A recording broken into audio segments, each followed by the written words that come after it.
In today's video, I'm going to teach you how to change Outlook view back to normal. If your inbox suddenly looks different, messages aren't previewing the way you expect, or the layout feels cramped, don't worry. I'll walk you through the quickest way to restore that familiar Outlook layout with the message list on the left and the reading pane on the right. Start by opening your web browser and heading to your favorite search page. In the search box, type Outlook and press Enter.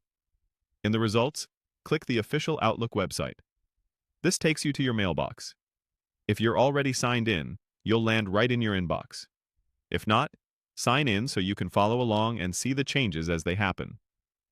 Once your inbox is open, look toward the top of the screen for the View option. It's usually on the top panel or ribbon.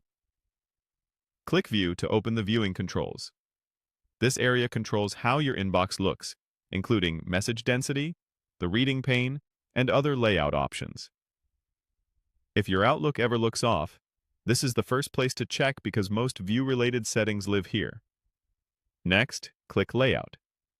Layout is where Outlook groups the settings that govern the structure of the inbox, how your message list appears, where the reading pane sits, and what information is visible at a glance.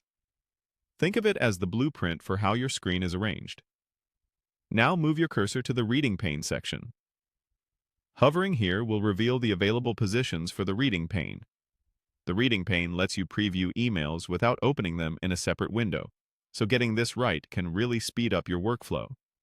If your preview disappeared or shifted, it's almost always a reading pane setting. To return to the classic look most people consider normal, choose Show on the right. As soon as you select this, Outlook adjusts your layout. Your folders and message lists stay on the left, and the reading pane appears on the right. You should now be able to click an email in the list and read it instantly in the pane without losing sight of your inbox. If your screen feels tight after this change, remember you can drag the edge between the message list and the reading pane to resize them. Outlook also remembers this preference, so the next time you open your mailbox, it should keep the same layout. That's it, quick and reliable. You searched for Outlook, opened the site, used the view controls, went into Layout, checked Reading Pane, and set it to show on the right. Your Outlook view should now be back to normal. Thanks for watching, and enjoy your tidy, familiar inbox.